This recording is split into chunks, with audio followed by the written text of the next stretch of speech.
What we're looking at is the Stoeger, or depending on how you want to pronounce it, you could say Stoeger str-9.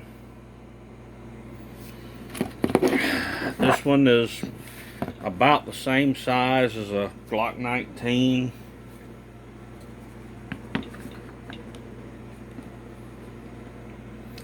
There's my Glock 23, which is about the same size for comparison.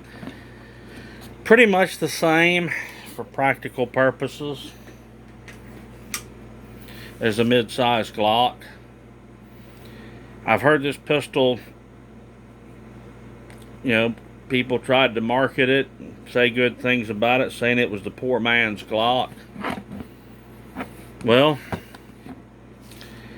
I ended up paying about $100 less than I would for a Blue Label Glock.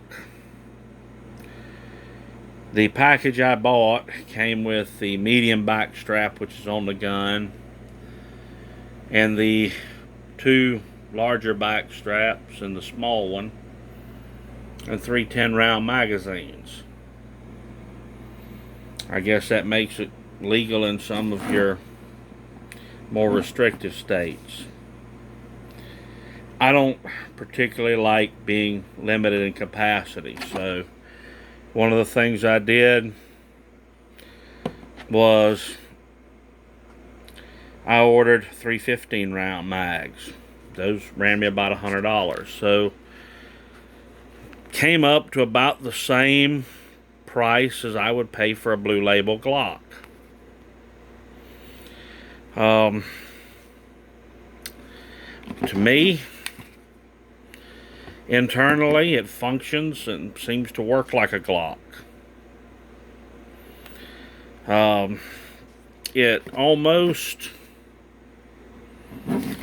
looks like a cross between the H&K VP9, which I'm not a fan of H&K products at all. I believe they're overhyped and overpriced for the most part.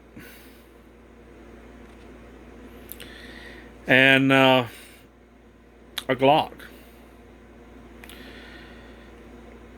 The reason I picked this gun up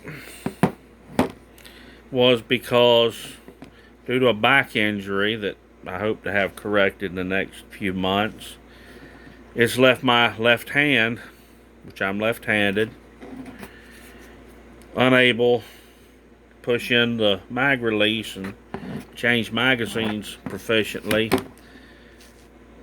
on some of my Glock pistols. I have good days and I can change them. I have bad days when I can't. This one I can. I've heard complaints. People say, well, the guns are hanging up. Well, I expect that on a new gun that hits the market. They've got some bugs to work out. Some people say the magazine sticks. Well, I come from an era, I started shooting semi-automatics before we had these wonderful 100% reliable drop-free magazines. So me stripping a mag out is not a big deal. The trigger pull on this particular specimen breaks right at about 5.5 pounds. It's got good metal sights. I'm really liking the design on these. They give me the advantages that I've found in the Novak sights as far as being fairly snag-free, and also having that little shelf there where you can work it off of a belt. Slide serrations, easy to get a hold of. It's got a Picatinny rail, or a accessory rail. And it's got a loaded chamber indicator on top. We can see this gun's been unloaded. As far as usefulness, so far I've run about 50 rounds of 147 grain Winchester white box through it, which is what I intend to keep in the gun. I've got good terminal ballistics out of it. It seems to be reliable, and it's not overpriced. One of the advantages of the 9mm is ammo is relatively cheap. And in most cases, it's easy to find. And I've run a box of hardball through it, so around 100 rounds through this pistol. How did it shoot? Accuracy was on par with what I'd expect out of a Glock. Reliability so far in very limited testing has been 100%. One of the things that really makes this gun something that I think may stick around for the long haul is it fits this Yaki holster made by Gould & Goulrich, and it'll also fit the same Bianchi Pro 1000 inside the waistband holster that I like carrying. So is it a good package? Is it a good setup? Well, so far so good.